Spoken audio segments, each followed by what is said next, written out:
Yes! Get out of here! Get out of here! मेरे से कोई बात नहीं करेगा. नमस्कार. तुम्हाला जर ट्रॅफिक मध्ये 5-10 मिनिटं वाट बघावी लागली तर तुम्ही चिडाल, संतापाल. आणि तसंच काहीसं काल मुंबईच्या रस्त्यावर बघायला मिळालं. भाजपनं जनआक्रोश मोर्चा काढला होता. तो मोर्चा होता वरळीचं जांभोरी मैदान ते वरळी डोम.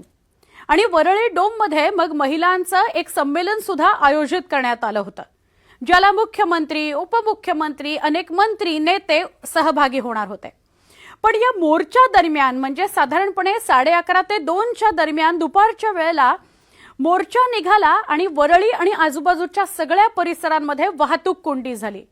ही वाहतूक कोंडी इतकी प्रचंड होती की एक गाडी आपल्या जागून पुढे सुद्धा हलेना, म्हणजे 2 पावलं सुद्धा पुढे हलेना. त्यामुळे एक महिला प्रचंड संतापली.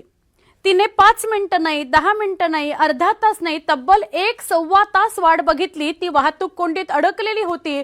तिची कदाचित पुढची सगळी कामं खोळंबलेली असणार.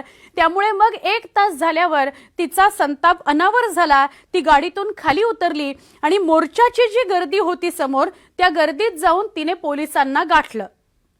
आधी पोलिसांवर तिने चिडचिड केली. तिने पोलिसांना विचारलं की हे नेमकं काय सुरू आहे, इतक्या तास वाहतूक कोंडी झालेली आहे, तुम्ही ही सगळी गर्दी बाजूला का करत नाही.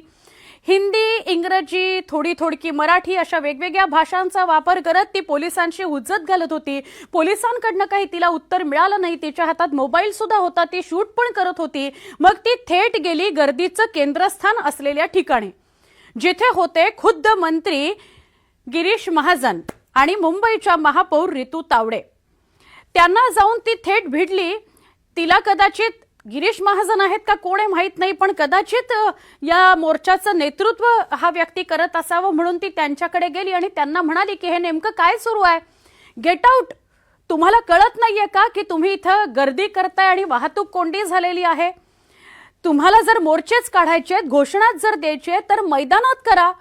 अशा प्रकारे तिने मंत्र्यांना सुद्धा सुनावलं, महापौरांना सुद्धा सुनावलं आणि तिथून ती परत मागे वळली. तिच्या समोर पोलीस आले. तिने पोलिसांना सुद्धा पुन्हा एकदा सांगितलं की अशा प्रकारे रस्त्यात गर्दी करू नका. तासनतास वाहनांच्या रांगा लागलेल्या आहेत आणि लोक आता संतापली आहेत, कंटाळली आहेत. हे सगळं जेव्हा सुरू होतं ती व्हिडिओ सुद्धा काढत होती, संताप सुद्धा व्यक्त करत होती. कुठलंही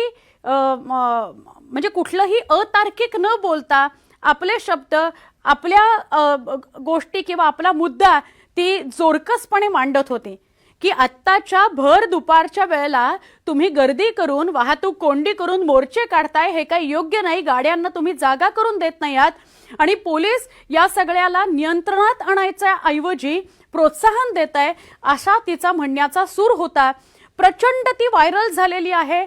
त्या क्षणी जेव्हा ही घटना घडली तेव्हा सुद्धा जे वाहतूक कोंडीत अडकलेले वाहन चालक होते, कार चालक होते, त्यांनी सुद्धा तिला थंब दाखवलं.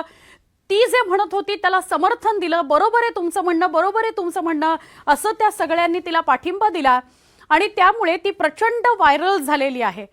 तिला म्हणजे ती जसं स्वतः शूट करत होती तसं तिला सुद्धा कुणीतरी शूट करत होतं. त्यामुळे तिचा जो व्हिडिओ आहे संताप व्यक्त करतानाचा, तो व्हिडिओ सगळ्या महाराष्ट्रभर पसरलाय. काहींनी तिच्याविषयी पॉझिटिव्ह कमेंट केलेल्या आहेत. खरं तर बहुतांश कमेंट या तिच्या बाजूने आहेत, पॉझिटिव्ह आहेत.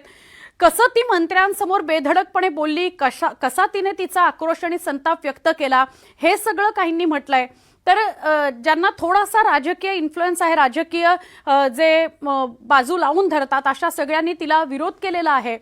मोर्चे, आंदोलनं ही सगळी महिलांसाठी होती आणि त्यामुळे एका महिलेनं असा विरोध करणं योग्य नाही, अशा काहींनी कमेंट केलेल्या आहेत. पण तिचं नाव माहीत नसताना, ती कुठे राहते, काय करते, हे सगळं माहीत नसताना तिने एका महत्वाच्या मुद्द्याला धरून जो मंत्र्यांपर्यंत आवाज पोचवला किंवा त्यांच्यापर्यंत चुकीची गोष्ट आहे ती चुकीची आहे हे सांगण्याचं धाडस दाखवलं. त्यामुळे या महिलेचं सर्वत्र कौतुक होत आहे. या महिलेविषयीचा जो व्हिडिओ आहे तो सर्वत्र व्हायरल होतो आहे. या महिलेविषयी, तिने घेतलेल्या भूमिकेविषयी तुम्हाला काय वाटतं? मुंबईकरांनी तर विशेष बोललं पाहिजे, कारण मुंबईकरांना रोज वाहतूक कोंडीला सामोरं जावं लागतं. मुंबईत पार्किंगचा प्रश्न, वाहतूक कोंडीचा प्रश्न हा आ वासून उभा आहे. आणि असं असताना जेव्हा मोर्चे होतात, आंदोलन होतात, तेव्हा त्याचा सर्वाधिक फटका हा मुंबईतल्या कार चालकाला, वाहन चालकाला, बस गाड्यांना, सगळ्यांनाच बसतो. त्यामुळे मुंबईकरांनी विशेष यावर बोललं पाहिजे. कमेंटमध्ये तुमचं म्हणणं काय, तुमची भूमिका काय, आमच्यापर्यंत नक्की पोहोचवा.